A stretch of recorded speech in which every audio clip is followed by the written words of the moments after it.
at Jawaharlal Nehru University.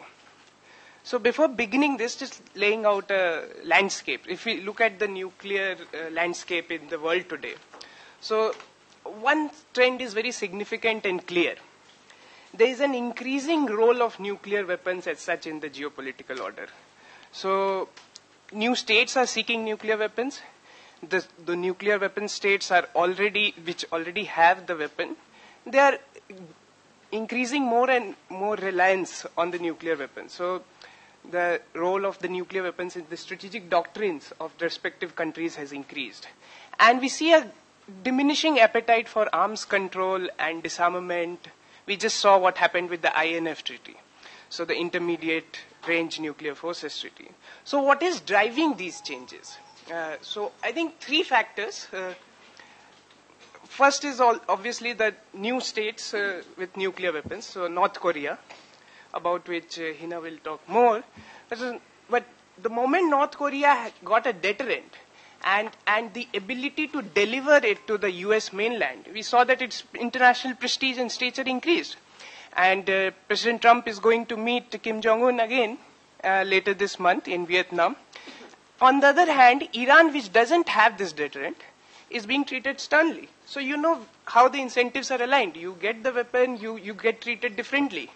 So, and there's a whole literature on domino effect on how one state gets the bomb and then it propels other states to get it as well. Then there's also the march of technology and its proliferation.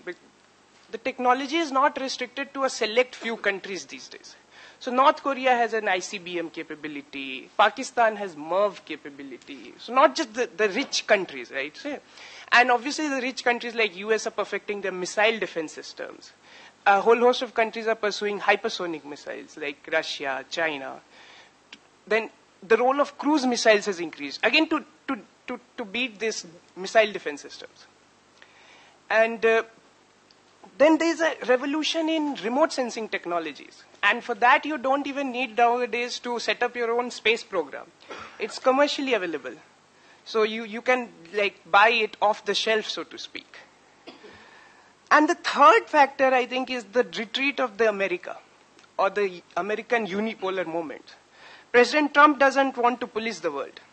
He doesn't like alliances. He doesn't want to enforce existing treaties. He doesn't want to enter into new ones. In this sense, more and more countries, regional powers have the freedom to shape their region in the manner and fashion they like. So just setting this broad context, I think now we'll go to our first panelist. So may I invite Ipe to begin? Thank you very much for the introduction.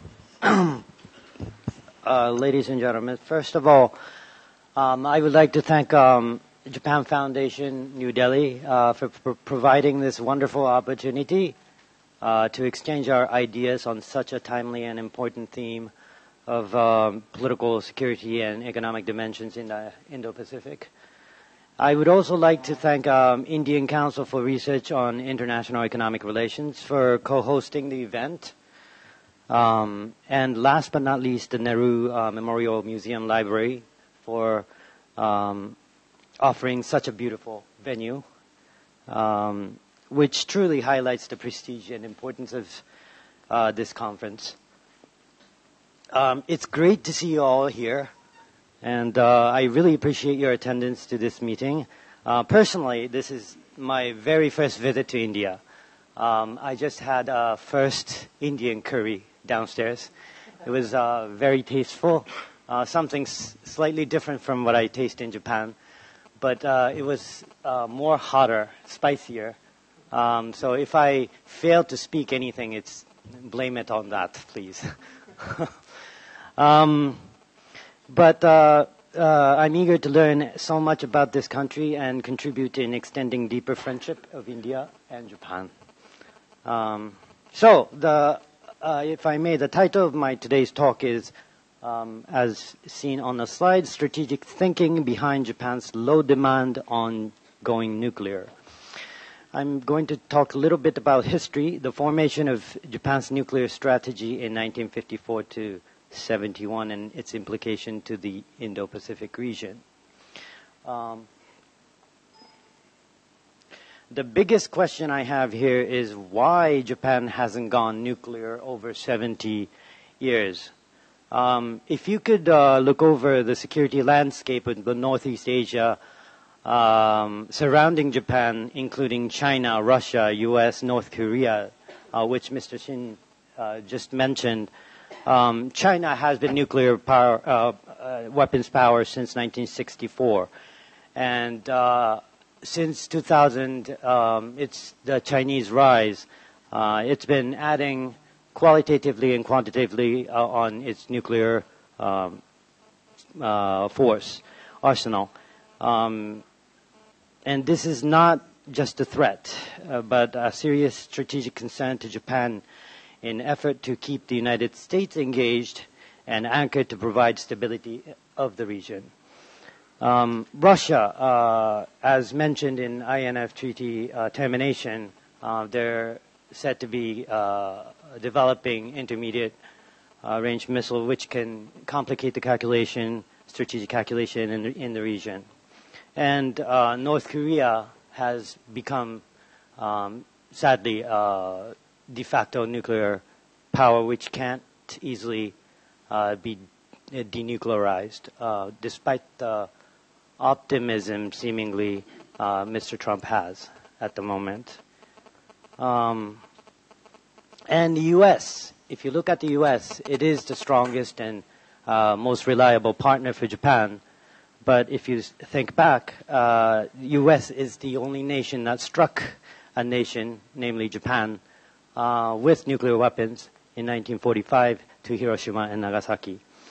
So, one logical path to respond to this from Japanese perspective would be, if you never want to be nuked, go nuclear. As easily could be understood with the logic of deterrence. But instead, Japan chose 180-degree opposite path, upholding 3 non-nuclear principle, as written TNP, and relying on U.S. extended nuclear deterrence. So how can that be? Why choose latter and not former? As a matter of fact, the question itself is not something new. It's been there in the previous literature as well. When you look at the literature of proliferation, structural realism, for example, Kenneth Waltz would explain Japan is offered extended nuclear deterrence as written, so there is no need for Japan to go nuclear. Or U.S.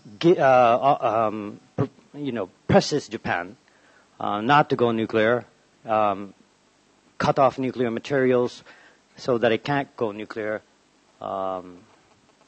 even if wanted. This is a supply side perspective and something critical, but when you come to think of it, it's necessary but not sufficient. As you can look at the example of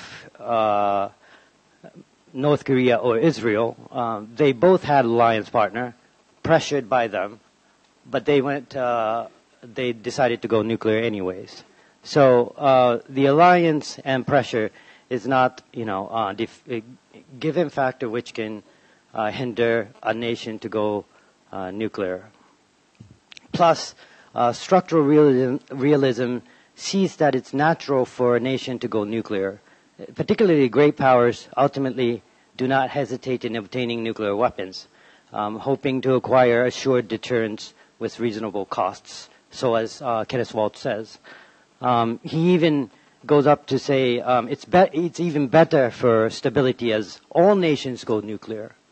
So if every nation sticks their knife onto their throats, the world is better off, is the basic idea of structural realists.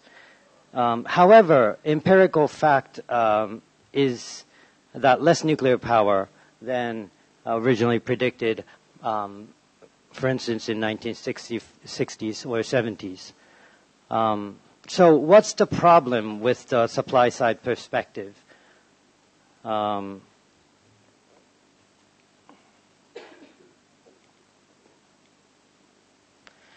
it is lacking the demand-side logic, not just from the perspective of giving nuclear deterrence or materials or supplies, but receiving side as well, demand-side perspective, if you will. This is actually the area you can see much of development growing recently on this topic in academic field as well. Many variations to it exist within the recent academic discussion. Picking a few for the sake of argument here. From liberalism, for instance, Etel Solingen points to the orientation for market economy and consistency with the American non-proliferation strategy leaves no room for demand in nuclear weaponry. This explanation seems plausible, but the analytical framework itself is too wide and vague. If you will, it's a catch-all in that sense, and plus it simply blurs the focal point for an argument as a security issue. So you can say everything is because of a market economy inclination.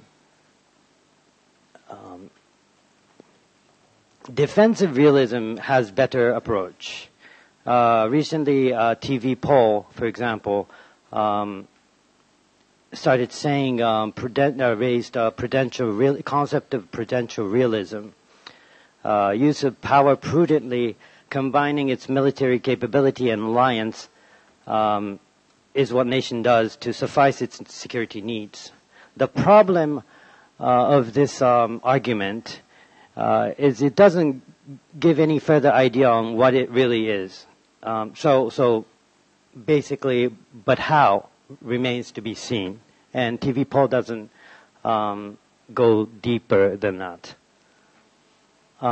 Mike Green, on the other hand, effectively argues that Japan is a latent nuclear power that intelligently leaks the internal argument within Japanese government for a nuclear option to remind the U.S. on the importance of remaining committed to the extended nuclear deterrence. In other words, Japan pursues an insurance policy emphasizing the criticality of extended nuclear deterrence for Japan. So I would argue that defensive realism argument strongly highlights the demand-side perspective on the strategic argument between Japan and U.S. But, however,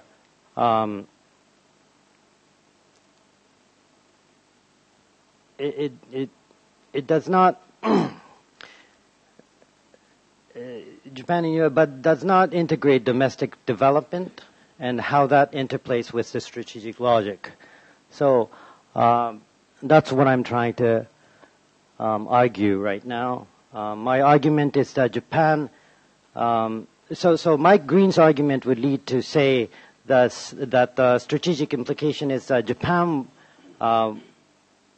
once in a while pokes U.S. to remind the assurance for protection. I need your protection, basically, when it's needed. But is Japan so passive in building its security perception, is my question. My argument is that Japan has been more active in engaging in strategic conversation with the U.S. Okay. It is much shorter than I expected. But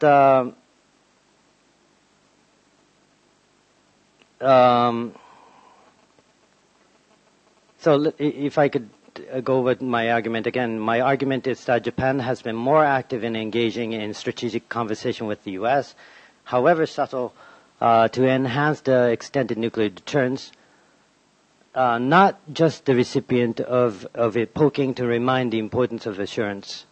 What's critical here is the analysis on 3 non-nuclear policy. I've written details in the paper, but the 3 non-nuclear policy in a nutshell is a firmly held policy decision announced in 1967 by Sato administration, which declares that Japan does not produce, not possess, nor introduce nuclear weapons within the Japanese territory. The most important aspect of the three non-nuclear policy is not possessing, number 3, not introducing nuclear weapons within the Japanese territory. If I could just jump on to that.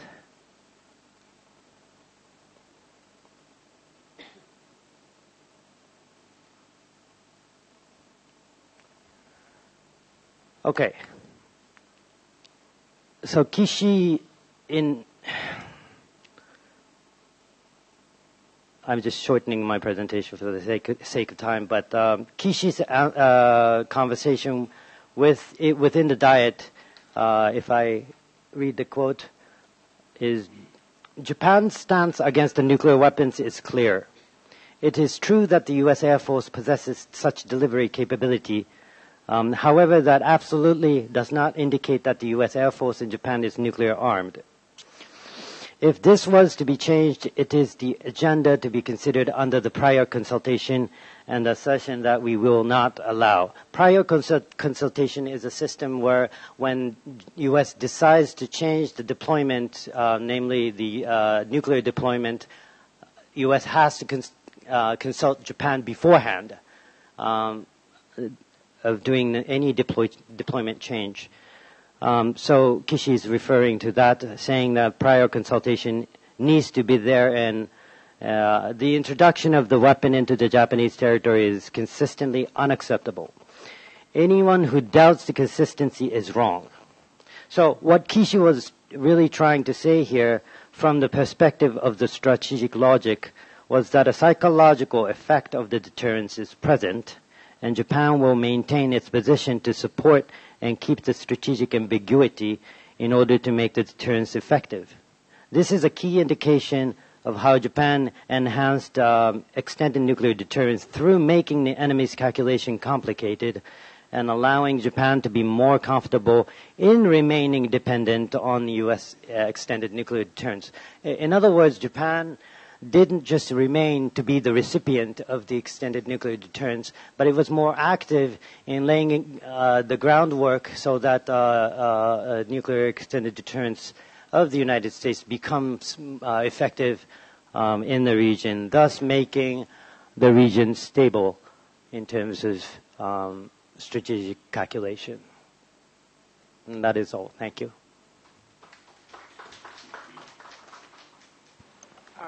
Before I go to the next, just a follow-up small one. So, do you think the North Korean ICBM capability, which brings sort of decoupling into the logic, like will Washington save, will US save Washington or will it save Tokyo? So that development affect this debate, internal debate. Also a couple of things that Trump has himself suggested that Japan, if during the campaign, if it wants to go nuclear, he has no problems with it. And the growing Chinese conventional and nuclear capabilities has already initiated a debate about amending the Article 9. So all of these factors, how is it playing internally in Japan on this nuclear question? May I answer it now, or should I? Can I answer it now? Yeah. Okay. So, along with my argument, bigger concern is rather Trump than threat itself growing. Because as long as, be it North Korea or China or whoever it is, the threat grows. But if they can't be 100% sure that U.S. will not retaliate, they can't engage in nuclear exchange. So what's critical for Japan is to, make the calculation more complicated for North Korea or China. But if Trump starts to saying, and now he doesn't say it after he came into office, but before coming into the campaign coming into office during the campaign, he mentioned he's better off with South Korea and Japan going nuclear. If that really becomes a political, policy agenda of the United States, it's going to be a game changer. So in other words, Japan is the only power which believes in minimum deterrence rather than credible deterrence. So, my next panelist, Sitakant Mishra. Yep. Thank you, Chair. Since the time is very strict and Chair is very strict, let me highlight the fact that, the Gajar ka halwa, North Korea nuclear missile is a deadly combination. So to wake you up and let me drive you through my presentation. The context is very laid out by now. I think Indo-Pacific as a region, a kind of geostrategic referent, is evolving. Which way it will go, how the missile nuclear dimension will fit into it, a lot of speculations, and we don't know where it is moving, and it's interesting domain to observe for the next couple of years, I think. To start with, it's already been talked about how the new strategic framework of Indo-Pacific is dynamic, and it's an evolving idea. In fact, a lot of issues that can drive the course. To point it out, actually, there is a shift today that is identified from Atlantic Pacific to Indo-Pacific, which is gradually occurring. It will pick up a little bit of pace as we go along. To my mind, I think for our definitional purpose, we can say the region, the geographic location or the domain is actually functional in nature today. You can, just to identify, to fit into your strategy. Rather, it's a clear-cut geographic phenomenon. It's not yet. So it will take some time to really, span out what the contours, geographic contours of the discourse. Why I'm saying this? Because at this moment, it's not clear what combined the entire Pacific and Indian, Ocean theater. Whether it is starting from Peru to Madagascar, what is the geographical expanse, it is not yet clear. But from this point of view, yes, it is the northeast quadrant of the Indian Ocean and the Western Pacific. For right now, this looks like this. If you consider this as a strategy, of course, it is the focal point is China. And everybody is hedging against it, and that's what the referring point. Since morning, we are hearing this aspect. Taking you through, it's in a flux right now. If I put it a little bit, pessimistic way, it's in a very difficult situation. Quad has been talked about a lot. Land border disputes are there. Sea and air space are more contested. Freedom of navigation is now disputed. More and more so you'll find as we go along. Everybody will try to assert along the line. Therefore, a lot of contentions on that. And of course, the other actors are very much interested into it. Very recently, France and UK have reoriented their foreign policy to this domain as well. So gradually, you'll find entire world powers will put their foot into it and try to be a stakeholder in the discourse that is going to unfold in the years ahead. There are some literature available who is, trying to blame US for this construct. If it's Indo-Pacific today, it's because of US. And there is a kind of, isolationist tendency within the State Department. They want to leave some of the old friends, now bring in new Moors. Like they want to, now probably sideline South Korea, Vietnam, Philippines, and bring in India.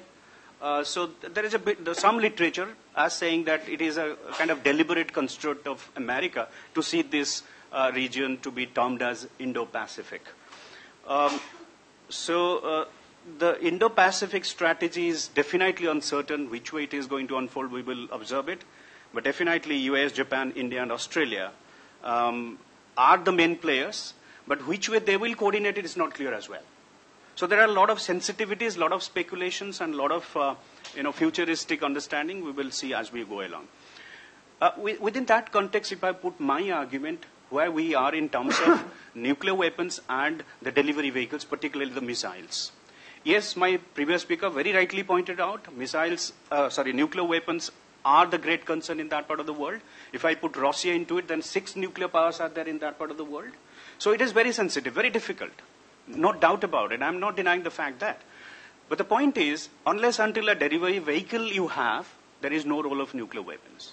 Yes, we are fortunate, India and Pakistan are very fortunate to be in this part of the world because you don't need a new delivery vehicle. Put on a bullock cart, your weapon, push it to the other side. That will work.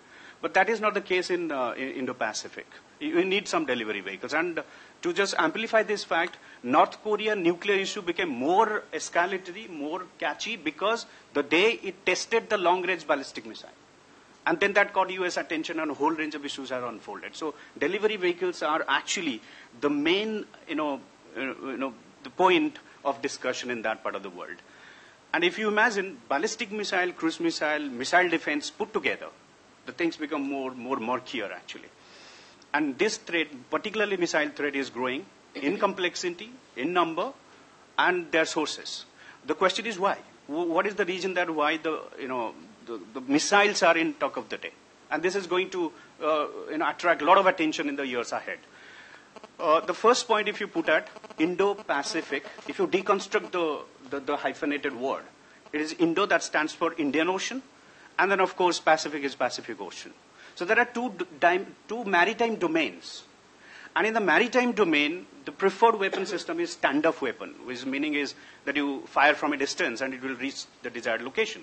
So standoff weapon are actually the currency of power, and therefore, in the years ahead, you will find the discourse, the entire strategic discourse will be debated around the missile development in that region. So therefore, missiles are the talk of it and preferred weapon system in the years ahead. And if I put the specific location, to my mind, I think Southeast Asia is the center of the gravity in terms of missiles. And ASEAN countries particularly, is my speculation. I assume that these countries will demand or look for missiles more and more, and therefore India's BrahMos has a big market coming up. And of course, we have now a part of the MTCR. There are a lot of reported demands from India and from ASEAN countries particularly for this weapon system. 2019 Missile Defense Review, very recently brought out by America, Indo-Pacific frontier factor has been highlighted very much. There is a mention of the missile threat, particularly in that review, where US is highlighting that there is a threat from North Korea, Iran, Russia, China, their ASAT capability. These are the regions why US is worried about, and therefore not only worried about itself, but it is worried about its allies, including India. So that is the very clear-cut mention in the Missile Defense Review, very recently published in US. There are two visible trends to my mind. Missile threat will grow, it is growing. And then, of course, there is a demand for missile defense as well. And then, because there are a lot of demand, and there are a lot of difficulties in the technology, a lot of money has to be spent, and therefore, there is increasing pressure on allies by United States to cooperate, invest more and more, so that the program goes smooth. And you have seen when Trump came to power, he was categorically saying if you need protection, need the security umbrella, you have to invest more. You have to pay more. And that's what's going to happen. So you find, gradually you'll find more number of allies, US allies particularly, cooperating with each other for more sophisticated weapon systems. So gradually you'll find missile will be more rampant way proliferating all across. And therefore, already Asia is into a kind of massive missile race, and more active programs are right now in Asia. And I'll show you the next map, how many countries are having some sort of missile capabilities. Before I go to that, let me tell you why it is preferred weapon system. Why missiles are so much attractive to some of the countries in that part of the world. Number one, standoff weapon I told. In a maritime domain, missiles are actually preferred weapon system. And then these systems are very versatile.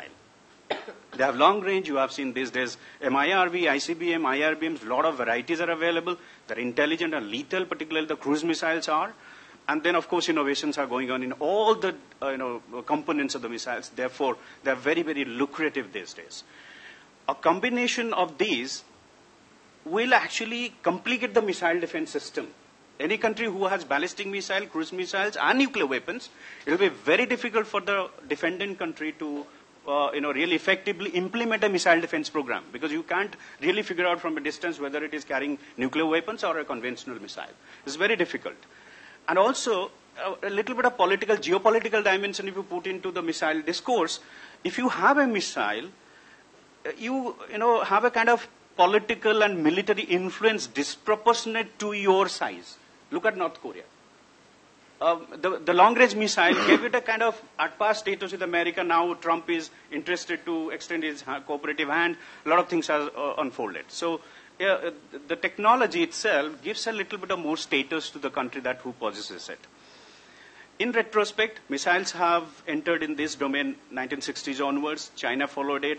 Then China deployed almost 100 ICBMs. South Korea, Pakistan, India, all countries are having it. North Korea is the latest addition in that. As I told, all the 6 nuclear weapon countries are having very, very rampant, very progressive and articulated missile program and missile defense program as well. Submarine launched missiles are the latest currency of power in that part of the world. The INF treaty that Chair mentioned about is now, no way helping, and rather you will find more motivation to go for missile systems in this part of the world. Cruise missiles are really, really very, very threatening to my mind. There are 19 countries in Asia-Pacific region, particularly, to having some sort of missile capabilities. They have indigenous programs. Some of them have imported from all other places. Anti-ship missiles are the currency of the power.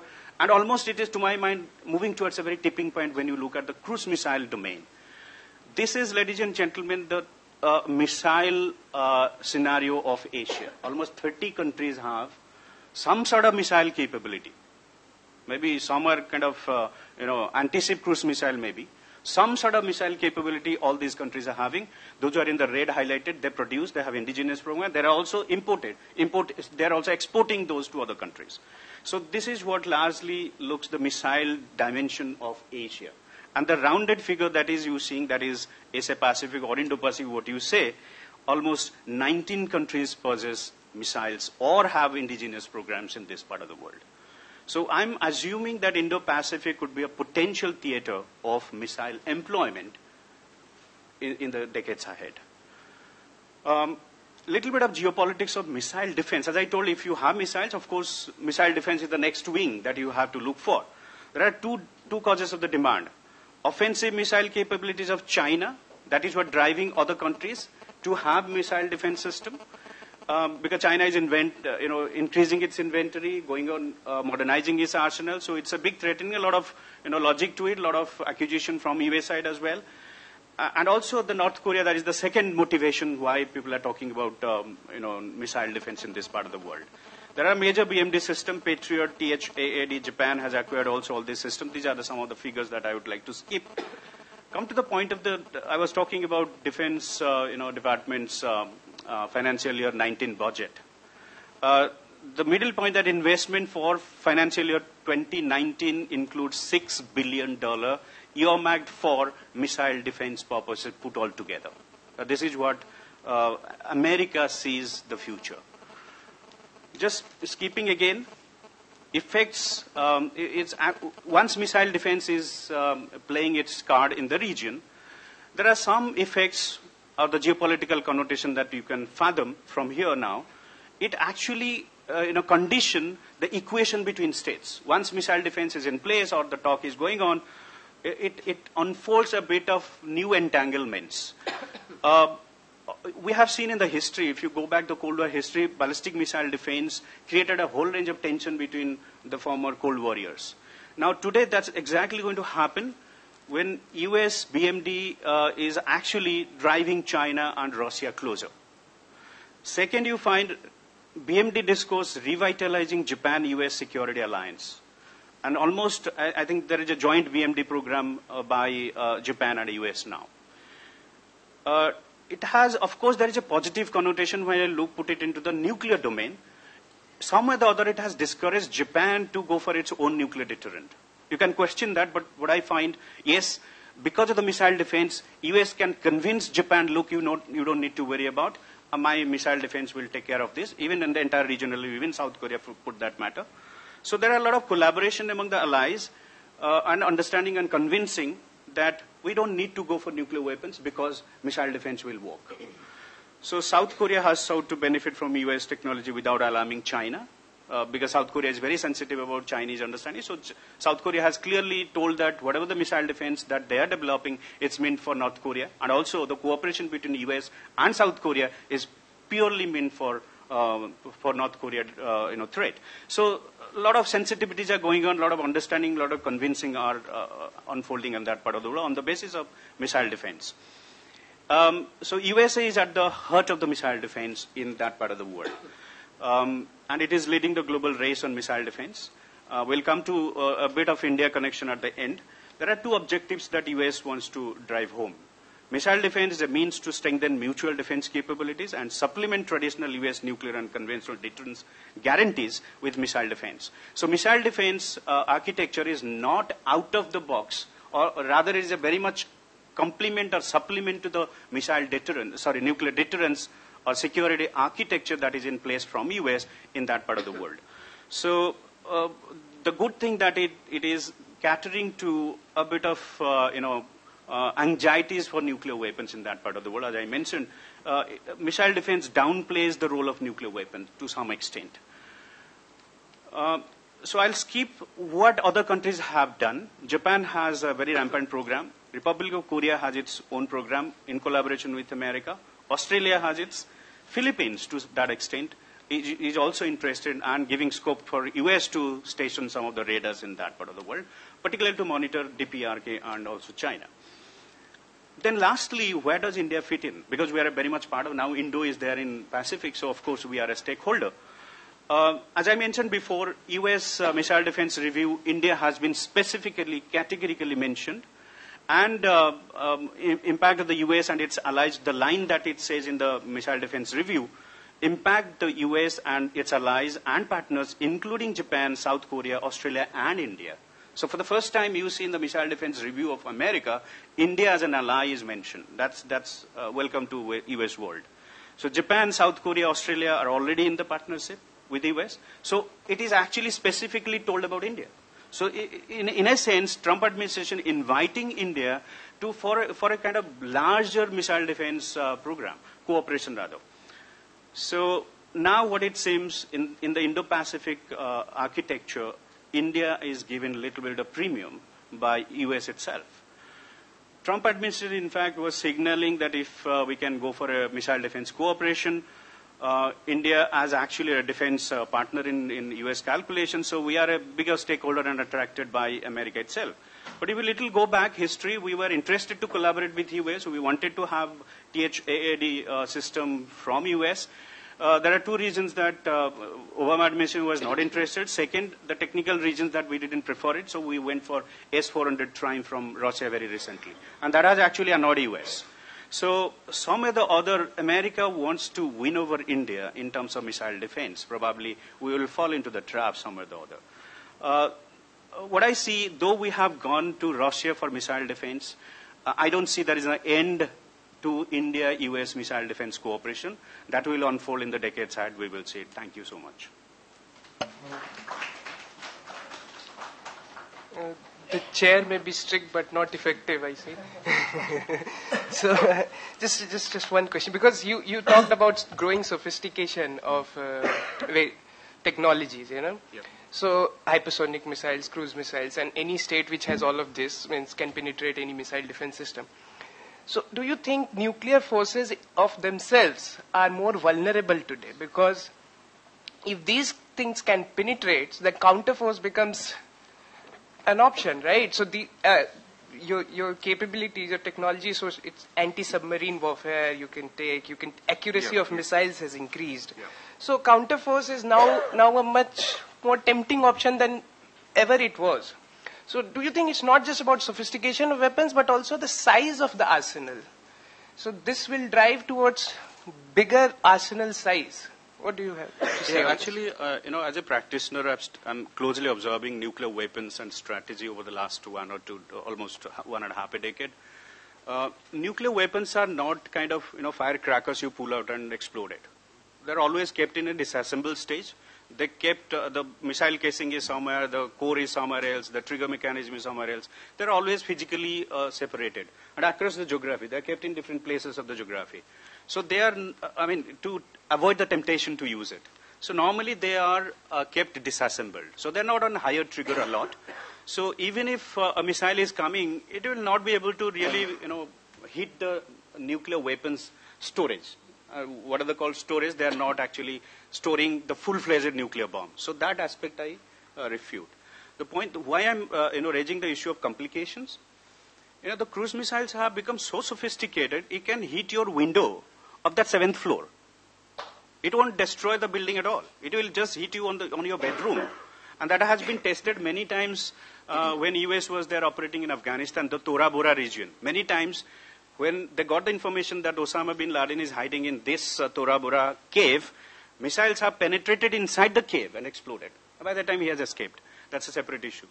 But yes, that is what the sophistication I'm talking about. There are missiles, which can loiter. How much you can hide, where you can move. It can loiter. So the sophistication in that sense. And lethality also. I mean, the level of lethality that we have added to the weapon system is massive these days. So in that context I'm talking about. So the destruction part of it is very enormous. That's what the point. I can elaborate later on. So if you can't take out Osama bin Laden with a missile, forget about taking your adversary's weapons. So with that it's impossible. Only the point what I raise also, what happens if a missile is coming on board nuclear weapons? You don't have any defense mechanism. The point is, if cruise missile, which is low flying, it doesn't go to outer space. It's just like an unmanned aeroplane. And it is just coming. You can't really figure out whether it is conventional missile, cruise missile, or nuclear cruise missile. It's very difficult to detect. Therefore, and suppose it's coming in a bunch of way. 100 cruise missiles are coming together. How much defense system can sustain? So that's the problem. Enormity, the sophistication, lethality is actually a big challenge. So with that, we move to the final presentation by Hina. Thank you, Chair, and thank you, speakers. I think I'm going to dive in straight to the presentation, and the title of my presentation is Locating the North Korean Nuclear Conundrum in the Indo-Pacific Strategic Construct. Now, while my title may be just locating it in the construct, I would, as the presentation would go on, you would see I would be expanding on the topic. And I am specifically looking at the nuclear issue. I will be looking at the Singapore summit and how the two countries reached the landmark summit, how the crisis evolved before and after that, and finally, what are the prospects for the process of agenda of denuclearization that was promised. So before that, it's just 2 days. In the last 2 days, we have realized that President Trump has once again, said he is going to meet the North Korean leader. And this is going to be a second, maybe landmark summit that these two leaders will have. However, even though the U.S. State Department has said that they will be talking about, certain set of deliverables, till today we do not know as to what are these deliverables are. So it is in this aspect also I would be looking at, my presentation will be focusing at, and I would probably make an attempt to sort of clarify the issue. So the scope of the presentation is as follows. I will talk about the North Korean nuclear conundrum. I will try and explain what exactly is this North Korean nuclear puzzle and why it matters, as in why resolving this issue actually matters. Second is very easy. I will attempt to locate it in the Indo-Pacific strategic construct. I will also look at the recent crisis and the 2017 nuclear test that North Korea had conducted, reaching to Singapore summit and beyond. Finally, I will have some concluding observations. Now, starting with the first question, which is why North Korea's nuclear issue actually matters. We all know that North Korea is a problem state within the global nuclear non-proliferation regime. It is a nuclear non-proliferation, it's an NPT member. It was one of the first countries to sign the NPT regime, but it withdrew in the year 2003. And it is since 2003 and 2006 onwards, precisely, when North Korea started conducting its nuclear test, North Korea continues to advance its nuclear capabilities. And it not only just advances its nuclear capability, but at the same time, it creates certain concerns for the NPT regime. And with specific to Article 1, 2, 6, and 10 of the Nuclear Non-Proliferation Treaty. I will elaborate on the point of how it challenges the Nuclear Non-Proliferation Treaty. Broadly, North Korea actually challenges the Nuclear Non-Proliferation Treaty from outside. Now, North Korea, we all know, withdrew in the year 2003. And how it creates challenges. Let's talk about Article 1 and 2. Now, I'm not going to read out the article. The essence of Article 1 and 2 of the NPT is that it prohibits the NPT member states not to undertake any transfer they are prohibited from giving nuclear technology to other countries, and they are also prohibited from receiving nuclear technology from the other countries, in a sense. Now, we all know that North Korea has engaged in, transferring and receiving nuclear technology. North Korea has been a part of an illicit proliferation network. Its linkages with AQ Khan network is now established, and as well as when you look at North Korea and China nuclear connection. So obviously, when you look at North Korea's behavior, it comes in conflict with Article 1 and 2 of the NPT. Another article that stands in conflict is Article 6 of the Nuclear Non-Proliferation Treaty. Now, in essence, what Article 6 is talking about, it is encouraging the state parties to pursue the good faith negotiation towards the larger goal of nuclear disarmament. And we have seen in the 1990s, North Korea had promised denuclearization. However, the process was not very successful. North Korea has practically walked out of not almost all the talks, but it has walked out of negotiations, and that incompletes the agenda of the process of denuclearization. This happened in the 1990s. It didn't materialize. Then again, six-party talks, the agenda was put back on the table, and the Singapore summit further puts the agenda of denuclearization back on the negotiating table. Now, this agenda of denuclearization actually is very important step to global nuclear disarmament. So here, when you look at North Korea's behavior, it comes in conflict with Article 6 of the treaty. Now, a very interesting conflict that I see of North Korea with the NPT is Article 10. Now, what does Article 10 talks about? Article 10 talks about the right of state parties to withdraw from the treaty. Now, any state that is a member of the NPT can withdraw from the NPT by giving a 90 days notice period. The country has to just state that, my security is jeopardized and I am going to now walk out of the treaty and I will pursue nuclear weapons capability. North Korea did exactly the same. So there is an argument that talks about that North Korea cannot be held responsible for these compliance issues that have mentioned in Article 1, 2, and 6 of the treaty, because it is no longer a member. So if a country is no longer a member, how do you tame their nuclear behavior? So now it is outside of the treaty. You cannot hold North Korea responsible for something that it has done in the past. And there is another set of debate actually that talks about reversing, North Korea's nuclear behavior. It talks about bringing North Korea back within the NPT regime. And why is that important?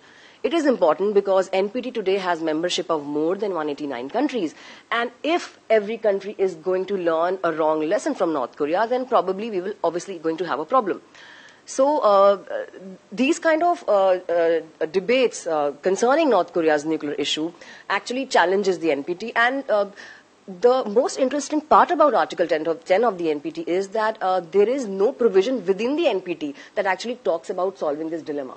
So it is a very innovative sort of an issue, and we do not know as to how this pans out. So obviously, that brings us to one conclusion, that North Korea is a problem issue. It is a nuclear proliferation threat. And in the recent times, especially in the last few years, and more so after North Korea's latest hydrogen test, non-proliferation experts such as Sagan, he was the first one to comment on this threat, and he wrote an article in Foreign Affairs, and he said that now it is time to realize that North Korea is no longer a proliferation problem. It has become a deterrence issue. It challenges the US directly, and now there is a dyad of nuclear deterrence that has established between the US and North Korea. So US should also admit that it has failed in containing North Korea's nuclear program, because they have all-out capability. They have emerged as a nuclear weapon state, and now it is no longer a proliferation threat. So that is sort of a one level up of North Korea's proliferation problem. There is another issue that attaches to North Korea's nuclear conundrum, which is the behavior that North Korea has shown in the last many years, which is that it attempts to generate certain crisis, narratives. And North Korea, as we all know, has been engaging in the behavior of nuclear brinkmanship. Now, this issue of brinkmanship actually set certain unhealthy precedents.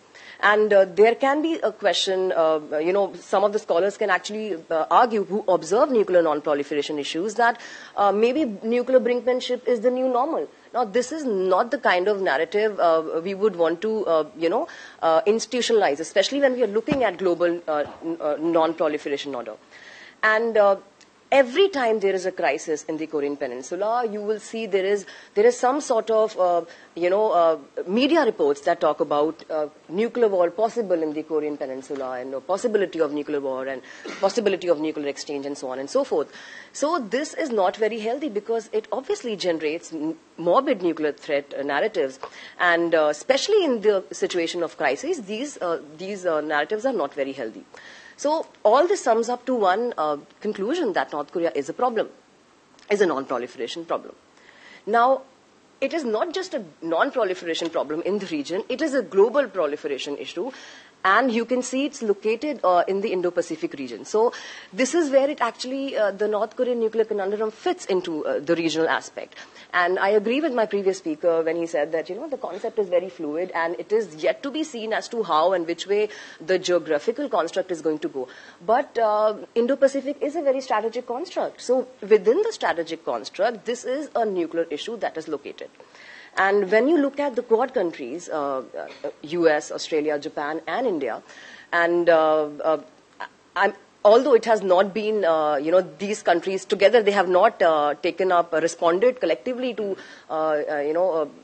collectively responded or had any reactions on the North Korean nuclear issue. But in the future, the issue is not going to be, easy to ignore if there is no denuclearization happening as promised. So maybe sooner or later, the emerging countries in the Indo-Pacific might have to look at it. Also, when these countries have not collectively proposed a stand, individually these countries have actually severely condemned North Korea's recent nuclear test. Australia has talked about, Australia was the first country to criticize it, even encouraged the UN to take action. India has been very vocal in condemning North Korea's nuclear test. We have even said that it is a threat to international security, and nuclear North Korea is not acceptable. Very similar stand is obviously coming from Japan, and again the US. Obviously, the US was most vocal and more vehement in raising its opposition to the recent test, and US had said any threat to the US will be met with military response. So even though collectively the countries have not propagated a position, individually these countries also recognize that this is an issue that concerns us, that concerns the security interest of the countries or the region. Just to give an idea of the recent, not so much recent, but in 2017, the nuclear test that North Korea conducted. On this scale, the larger, circle you see is the scale of the test that was conducted. It was the hydrogen test, and it had higher yield, and so just to sort of give an idea as to what was the scope of the test. And if you compare the test with the only time, nuclear weapons have been dropped, this is where it stands, the recent test that I'm talking about. So we all know that because of these tests, the two countries finally reached Singapore summit. And even before they reached Singapore summit, there were a lot of verbal, exchange of nuclear signaling that was taking place between the US and North Korea. And this is just, just to show you as to how, what was panning out. There was some signaling. I won't say signaling, but this was the time when actually two countries talked very casually about using nuclear weapons. And it all happened after 2017 nuclear test. So all of this led to the Singapore summit. And the journey to Singapore summit was not very easy or not very smooth. Even before the Singapore summit was announced, but there were certain power projections that were taking place. Twice the talks were cancelled. 15th May, DPRK actually threatened that it is going to cancel the talks because of certain narratives that were playing around.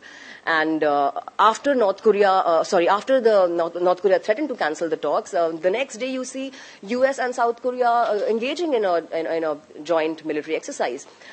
A few days later, talks were cancelled, and then again we see, finally, 12th of June, Singapore summit actually taking place. So, the summit that finally took place, talked very broadly about 4 issues. It gave out 4 major commitments. It said it will establish new US DPRK relations. It will take joint efforts to build lasting peace in the Korean Peninsula. And this was also an affirmation that was previously pointed out in the Anjuman Declaration. And the most important of these 4 objectives to me is the agenda of denuclearization of the Korean Peninsula. So, obviously, like I said, Singapore summit put back the agenda of denuclearization back on the table.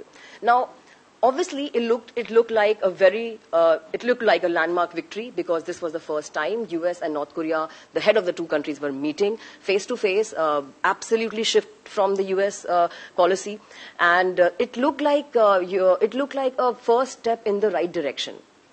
Many scholars did hail the Singapore summit. However, if you look at the journey from Singapore summit to 6 months later, you will realize that, again, there was a lot of, fluctuations happening. North Korea tried dismantling its sites. They were back on the agenda of denuclearization, but then the US had announced some sanctions. Then American, agencies reported that North Korea is still engaging in nuclear weapons capability, and so on and so forth. So, there has been a sort of seesaw of, talks that have happening after the Singapore summit. And in the last 6 months, not much of a progress has been reported. Very recently, US had announced another set of sanctions, and North Korea has responded that it is not going to accept these sanctions. So this time when they will probably meet for the second time, I'm sure North Korea is going to get the sanctions back on table. The subject of sanctions back on the table. Now, what does all that mean for the process of the only agenda that is very important, which is the prospect for denuclearization? Now, like I said, it looked like it is a right step. It is a right step, first step in the right direction. But if you look at the commitments, they are only commitments. There are only pledges. It is not binding on anyone. It is not, it's not a treaty. So the Singapore summit was a place where both the countries gave out some symbolic gestures, and they sort of gave out certain pledges. A lot of groundwork needs to be done before they both even began talking about the process of denuclearization. Because the Singapore summit did not mention the most important aspect of denuclearization, which is the comprehensive, verifiable, irreversible disarmament, which is talking about disarmament in practice. So the Singapore summit absolutely made no mention of that. Both the countries in the last 6 months have not sat together, have not engaged, and have set the goalpost for denuclearization. So they may have projected something, but nothing is happening. There is still a problem in defining denuclearization, because what North Korea sees as denuclearizing is not what America sees. So, maybe the next time these 2 countries will have to talk about it. Obviously, it is very easy to reach the summit when the pledges are very vague. It is not binding. There is no timeline that they're talking about. Nobody says we will do denuclearization in 30 months or it will take 8 years or something of that sort. So, and there is also no methodology to it, even in the last 6 months. So, to me, it seemed like an upcycled promise of some de-escalation of tensions, which was very required in 2000, which was required post the hydrogen test North Korea had done. So far, we have also seen some tensions have been de-escalated, but no progress has been made. Now, what does that mean, and does that gives us any pointers to future? The first issue in this, whole journey is that I see that living up to the commitment is going to be very, very difficult. And why I say that is because if you look at the history of US and North Korea's interaction, I am not even calling it as relations. just the interactions, and if you look at the 1990s onwards talks that they had back and forth talks on cancelling an exercise, then North Korea giving some commitments to the IAEA, then getting the safeguard issue back on the table, and there was a lot of back and forth negotiations that happened. But finally, what happened? The 1994 agreed framework did not materialize. So if history has to give us any cue, I would say the interactions and the relations of US and North Korea is going to be the key in getting anywhere with the agenda of denuclearization, and living up to commitments will be very difficult. Secondly, the perception of IAEA as an honest broker is also going to be very important. Let's say both the countries agree that they will denuclearize. They have reached a timeline, there is a methodology, and there is a set of definition that we're talking about. Who is going to oversee the denuclearization? Obviously, it's international, it's IAEA. IAEA is the monitoring agency that is going to inspect the North Korean nuclear sites. Now, North Korea does not look at IAEA as a very honest sort of, very unbiased organization. North Korea and IAEA have a history. When North Korea signed NPT, North Korea was supposed to send some documentation to the IAEA in the 1960s. IAEA actually lost the document. And there was a host of issues that sort of panned out after 1991 when North Korea had agreed that it is going to let the inspectors walk in, and the whole issue of IAEA demanding more inspections, and that actually challenges North Korea's sovereignty. So this is a very important issue, and how North Korea will look at IAEA is going to be very important. They might just say no and no to the inspector, and they will not be allowed to inspect. And anyway, North Korea, in my view, would look at IAEA as an American agent. So that is going to be very challenging, and how they sort of, attempt to solve this issue. Then another factor that, to me, is really completes the North Korean conundrum is the dilemma that finally completes it, and it is, I want to talk about the role of China here. Now, if you want to fix the North Korean problem in the Indo-Pacific construct, then that excludes China. So for any solution to, North Korean conundrum, and if only Indo-Pacific countries are going to take it, then that excludes the role of China.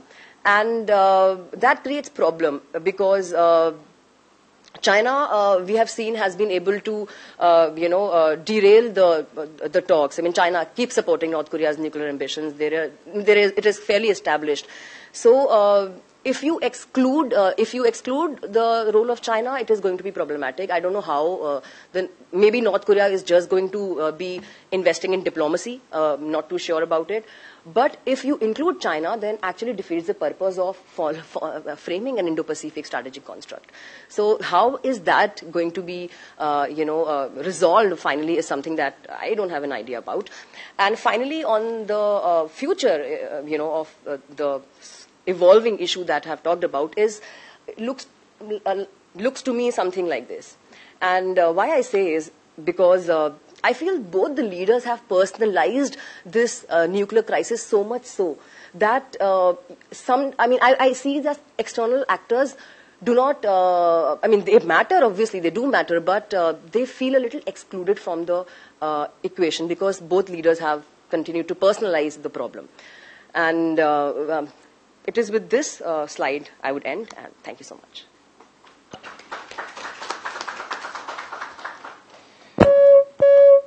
Presentation, Hina. Also good work on the graphics. So it's a very brief one because we want to go to the audience as well. At one point you mentioned resolving North Korea's nuclear conundrum. So what do you mean by resolving this? How do you see, what would you think of it as a proper resolution of this? Okay. That's a great question. And so I don't see resolving. My definition of resolving is not the end of, nuclear weapons for North Korea. I don't think North Korea has arrived at and has been able to undertake such a huge journey and invested so much so in nuclear weapons capability to finally give it up one day. And they have conducted the most, sophisticated test very recently. So when you look at resolving the issue, I think one has to be very clear as to what is the resolving of the issue that means. So I am not very hopeful that North Korea is going to give up on its nuclear weapons capability. But yes, if there is some sort of resolution that is going to take place, or if I see maybe I'm being more positive, then maybe I would look at it as some freezing. Freezing IAEA, North Korea having, being cooperative with the IAEA, freezing on test, no more production, and really engaging North Korea and maybe normalizing their behavior. So my resolution would be at practical level, getting the IAEA back on the table, having it interact with North Korea, total freeze, no nuclear test, no future nuclear crisis narratives coming out of it. And at the same time, really normalizing North Korea's nuclear behavior. That it complements to the NPT if they are able to bring it back on the table, well and good, but I'm not very sure about it. Normalizing reminded me of a paper written by Toby and Michael Crippon about normalizing a nuclear Pakistan, which didn't go down well in this country. So we have time for questions, so please just identify yourself and direct your question to whoever you want to. Yeah. So this gentleman. My question is to Hina. So how hopeful are you about the upcoming summit between the two sides in Vietnam? And particularly, I think, is there a danger that the U.S. sort of goes too far in its concessions?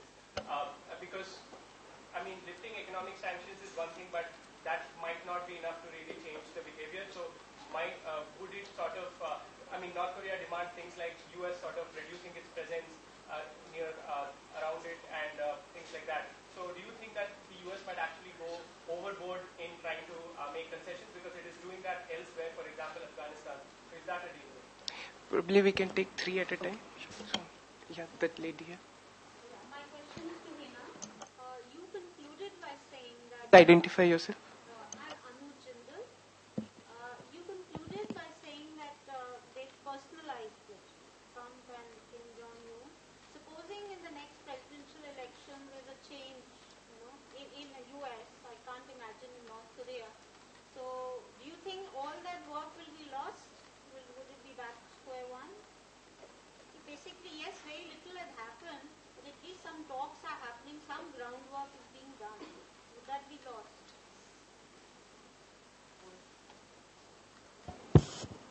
My name is Kamaljeet. My question is to Professor Epe. You said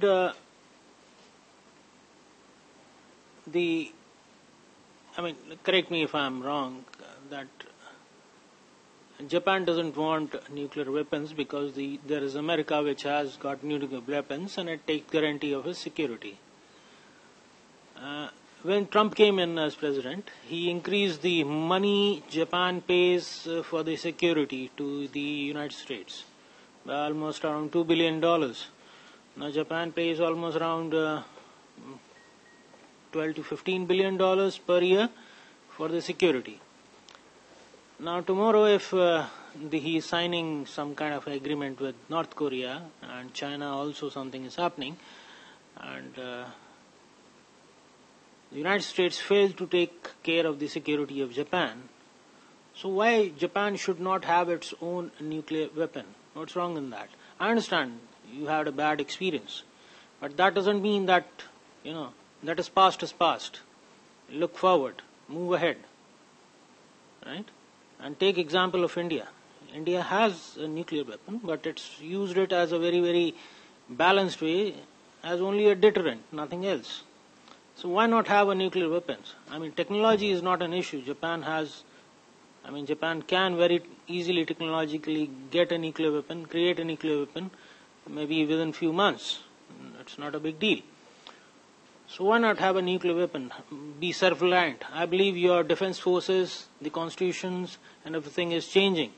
And you want to be more self-reliant about your own defense. So please answer that. Thank you so much. I'm going to club all these three questions and try and answer that. The first question was how hopeful I am about the upcoming summit. Now, as an optimist, I'm very hopeful, but the summit can go either way. It can lead to a status quo. It can go absolutely flat. You know, both leaders can come and talk about comprehensive, verifiable, irreversible disarmament because this is what they're going to be talking about. And if they don't, it is high time there is some expectation from both the sides to take up this issue. It can go flat because both the countries might not even agree what this agenda means because difference of perceptions. It can be a success. Why I say that? Because there is a very distinct sort of leadership on both the sides. North Korea has been given the kind of importance that it wanted for such a long time. You know, the dynamics have changed. So that can also work. It has been under sanctions. North Korea does not also have a lot of support from China. Everybody is wanting to, arrive, to have some sort of solution. So it could also work. Now, another crisis scenario can also happen. You know, it can just collapse. If you do not reach an agreement and, they might, one of the leaders can actually decide that they don't want to engage because what if North Korea puts some certain demands and then it will put it as a precondition to denuclearization, then it will spell out an absolute disaster for the talks. So it is not as simplified as that. You know, the upcoming summit can go anyway. But I hope it doesn't collapse. My safest bet would be I hope it doesn't collapse. But if it doesn't collapse, then North Korea will just be buying time for more diplomacy and doing diplomacy for the sake of it.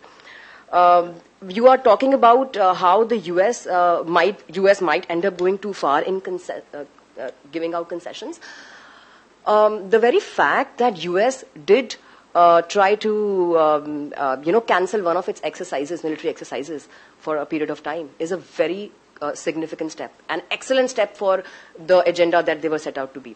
But can the US continue to give this kind of concession in the next 10 years? Let's say next 10 years is the timeline for denuclearization. Can US, cancel their military exercises, can promise there is not going to be any military threat in the Korean region, Korean peninsula? Can they promise? Not too sure. I don't think US might want to go too far. I mean, we have very, very well-versed, people on both the sides that are going to take it very diplomatic. I don't think concessions can be too far or too less. There was a last question on personalizing this, North Korea and... what after Trump? What after Trump? Yeah, very right. I mean, it can... the next administration might actually not recognize these talks at all because obviously the nature of talks have been unbinding.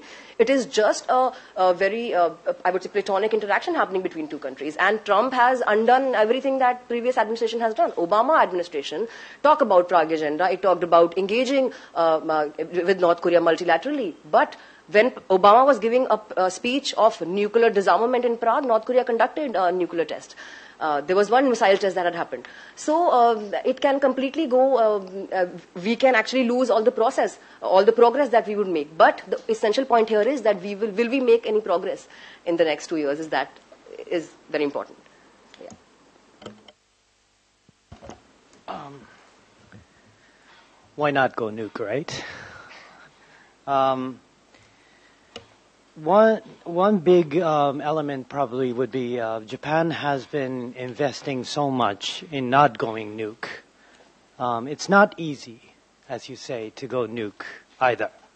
I mean, not just economic-wise, not just monetary sense, but strategic sense as well. All the Japanese strategic sense, thinking is organically built upon not having nuclear weapon. Now, if you are to have nuclear weapon, then you have to deconstruct it and reconstruct, completely new Japan. And this is qualitative change. That's why I mentioned about game changer earlier. Now, another element is we don't know how far U.S. intends in terms of abandoning extended nuclear deterrence. If you look at Trump said South Korea and it's better off that South Korea and Japan have nuclear weapons. what does that mean, right? If we pay more, is he going to lend, sort of like German-style, model of nuclear weapon sharing? Is that what he means? We don't know. Or is it completely, we don't care about you? So depending on how U.S., develops its discussion, we can't really react as so far as to be investing. You said move on. The future is there. But you're partly right. Never say never. But past matters as well in terms of strategic, structure and how much Japan has been investing into it. Professor Mishra wants to say something on the personalization. Actually, the last question was quite interesting. I thought I'll add to Hina's point. If you go back to the initial months when North Korea tested, and then a lot of Twitterati went on. North Korea president tweeted something, then Trump retweeted it, and a lot of gas in the atmosphere, a lot of gas. And actually, it's in a way we can praise Trump, who has gone extra mile by ventilating that gas. So that's the biggest achievement of Trump administration, I think, who has ventilated that, a lot of hyperbole on the air. So that's the achievement one. Second, if Trump is not coming back, somebody else will. At least a window or a channel is opened between North Korea and U.S., which the next administration will definitely capitalize on. And that's not the end of the story. They will continue discussing. So at least a channel is opened for the next administration to carry it forward, whichever way they would like. But that's what I would like to respond. Thank you.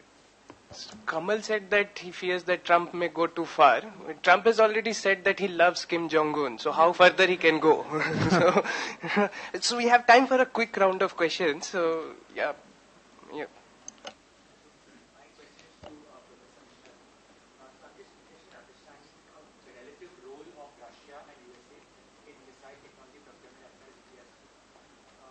As far as India is concerned, role of Russia and US. And particularly with regard to the recent budget and the defense expenditure budget, given that most of the expenditure goes to revenue as opposed to capital, and that Russia's weapons are probably cheaper, going to be cheaper than US.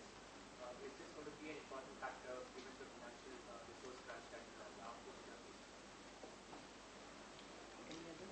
Any other question? Yeah.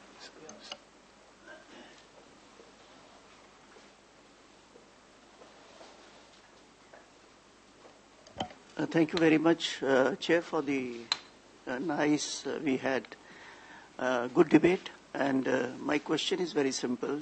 In the growing regionalism, from bipolar to a regional power status, where Central, Middle Asia, and Africa is being, run over by multiple regional powers, maybe Arab countries, Iran, and they make the entire globe to an imbalanced state. And Japan in the region of, because we are talking of Indo-Pacific, Japan plays an important part, being having a psycho fear for China and Russia, because once they have taken over, they have defeated them. So my question is that in such scenario where China becomes more powerful, Russia too itself is powerful, Turkey and Iran is there, the NATO power appears to be little, diluting in the sense of Brexit and other activities. So how far, balance of powers, India and Japan appears to be a balancing force, but how far these two countries can balance the powers to eliminate or diffuse or decimate the growing war-mongering all over the world. So can we have some sort of India-Japan coordination in such a sense that they create a sort of a balance of power along with Israel also, so that it creates a sort of a deterrent to China. Russia is not actively involved, but China is also involved. Thank you. Your question is to? Any. Okay. Anyone? This one may as well be for you. I was hoping the Kumal or any of the other speakers could comment on the situation here in India where you have nuclear weapons for deterrence purposes, but you also have a neighbour, Pakistan, which has developed also nuclear weapons for deterrence purposes. But what they're trying to deter is Indian conventional military superiority. So their plan, when inevitably they'll be losing against a far bigger Indian army conventionally, is to destroy that army on Pakistani soil using nuclear weapons. India's plan is to retaliate against any nuclear attack with strategic. Pakistan's plan is to retaliate with strategic itself. I'm just a guest in this country, but the impression I get, it's actually currently the most dangerous place in the world from a potential for a nuclear catastrophe. So just some commentary or reassurance on that front. Specific question? No. Yes. Is it as dangerous as it seems?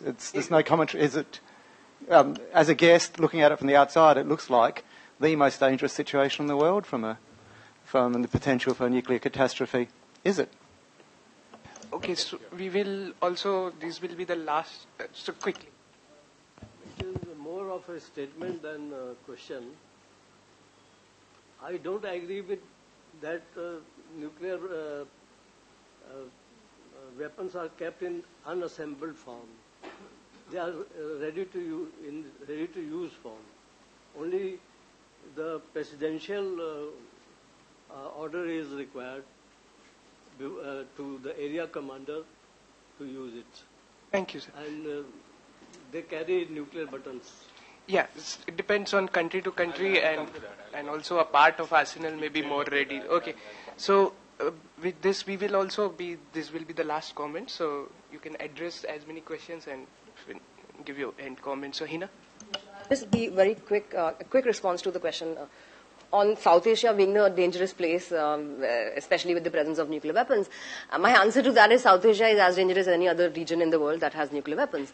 And just to assume that nuclear war or nuclear exchange is a probability in this region and not in any other region, or to understand that these two countries do not understand how deterrence works and how nuclear weapons work is maybe buying into a lot of narratives that have been sketched by some media reports and that often come across when you have some tests by Pakistan and some tests by India. So I would not worry too much about it.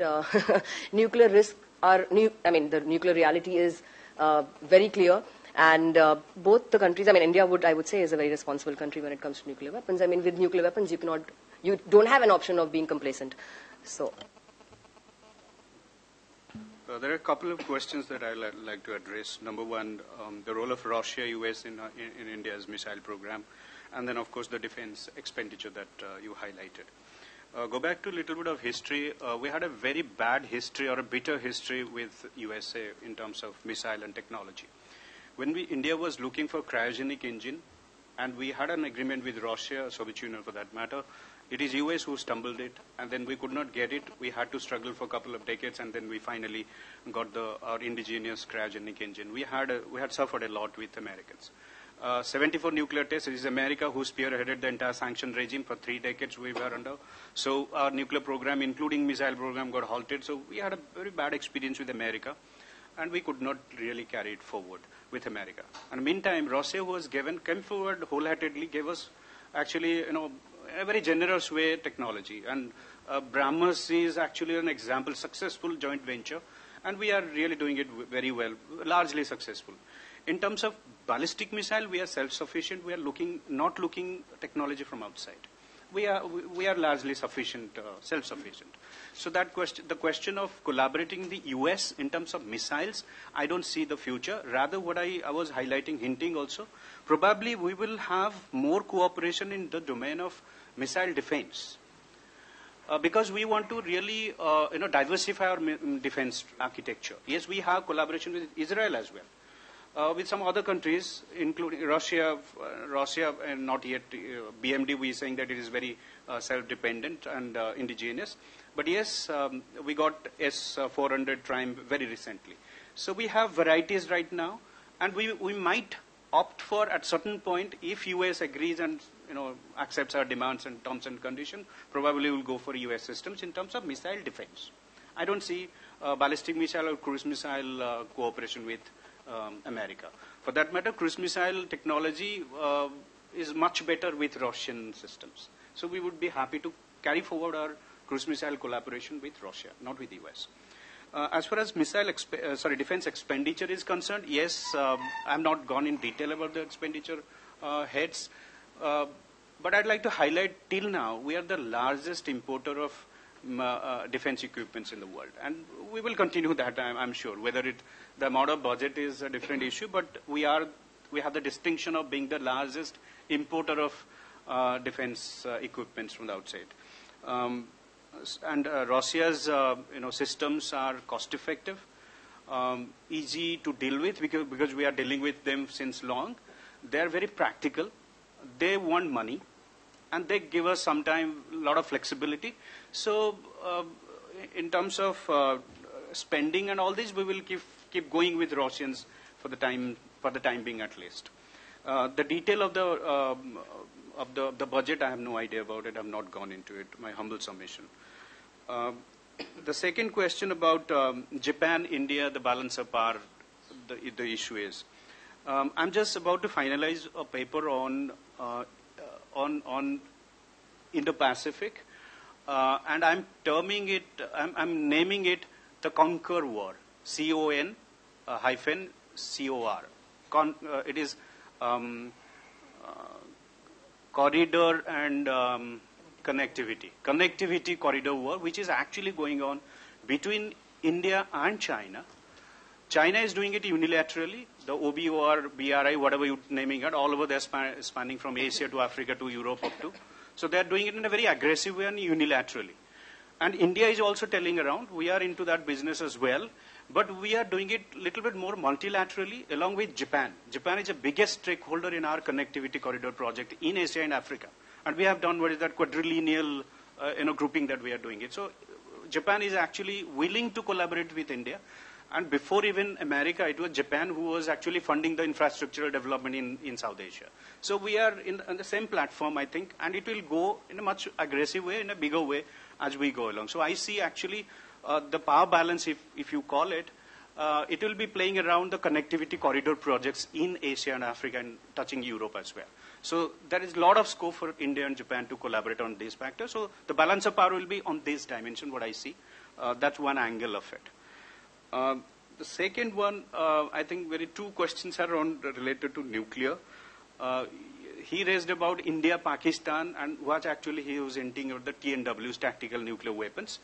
Our doctrinal posture is very clear, straightforward. Whether it is tactical or strategic, our response is strategic. Whether you touch us with a nuclear radiation, we will hit you back with a massive retaliation. We will wipe you out from the map. That's the exact language it is written there. I have been part of some of the track to diplomacy with Pakistanis, a couple of times, monitored by the US. Some of the, exactly the way you narrated that Indian army, suppose inside Pakistani territory and Pakistan launches a nuclear war in its own territory. So it's a fix. Which way we would respond it? Exactly this scenario I worked on with Pakistanis.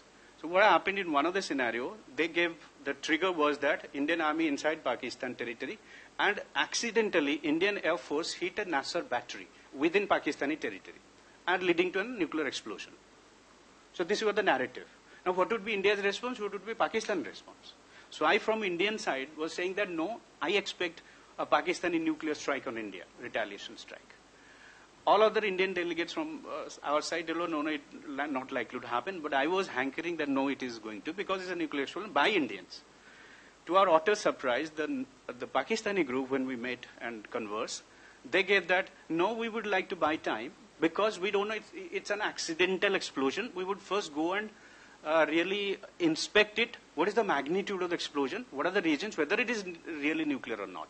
But they are not going to immediately retaliate with nuclear.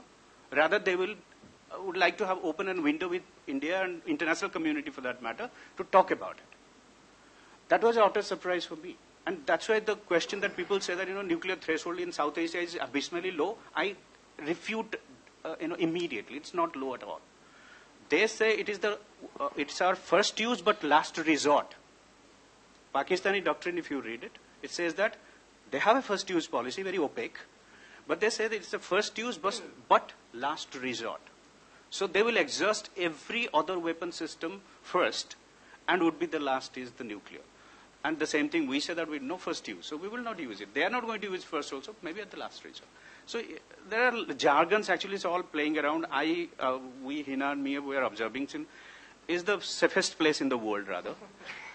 Both India and Pakistan are taught in British English, and we know the jargons and English very well. And we are matured nuclear weapons rather. I would like to give a message to the American friends, those who say that South Asia is the nuclear flashpoint and dangerous part of the world. Not at all. We are matured nuclear weapons like they. The last point is about the assembled and the nuclear status of the nuclear weapons normally. Sir, though I don't have direct access to the informations, but my association with a little bit of Air Force think tank Center for Air Power Studies and some of the DRDO projects and some of the discussions with a lot of officials in the DRDO and BARC. Normally, and that is also in every part of the world, all nuclear weapon countries keep their nuclear arsenal in peacetime disassembled. It's actually very dangerous to keep a bomb live. It's difficult. And then, for keeping a nuclear weapon live, you need a whole range of structure. I'm not denying, there are few missiles mounted on nuclear weapons are live or on higher trigger alert in US. I've visited those sites. Sandia Lab I worked with, they took me some of the sites. There are nuclear weapons till date in US on higher trigger alert. I'm not denying. A few. They have reduced it. But if you go to they're called silos. If you go to the silos, it's almost an 9-story building inside. And the missile is standing, mounted on nuclear weapons. And they faced a lot of accidental issues, therefore they're worried actually. There is a book, fantastic book written by Eric Schlosser, anybody who's interested. The title is Command and Control. He's talking out how many incidents have happened, nuclear weapon accidents have happened within America. And they're so worried that they're trying to reduce it. So almost all nuclear weapons in the world in a peacetime kept disassembled. The casing is somewhere, the trigger mechanism is somewhere and all this. In a wartime situation, with what you mentioned, the president's directive, they are assembled at one point, and normally assembled place is the missile launch pad. So if you want to decapitate someone, attack the missile launch pads, you might come across some nuclear arsenals. That's what I would like to say. But normally in the peacetime, they kept disassembled. Thank you. Just to touch on the question whether the world is more dangerous or less dangerous with nuclear weapons, particularly in India and Pakistan. It's a question not just India and Pakistan, but not resolved even among the experts. You might want to check the Foreign Affairs previous issue, November, December 2018.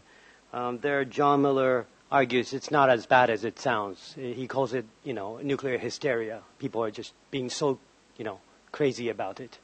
On the other hand, Eldridge Colby argues it is. You have to prepare for the nuclear war.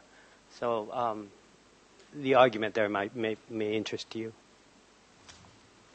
So I think this was brilliant, and thank you all for participating. Chair, may I think the time is up, so we can take this conversation to tea. May I carry one sentence only? Okay. We have talked about Indo-Pacific, but the submarines nuclear head we have not talked, which is a very important, subject. Yes. And nobody has made it. Okay, so we will talk about it on tea. So, thank you all. Thanks. Let's break for tea and come.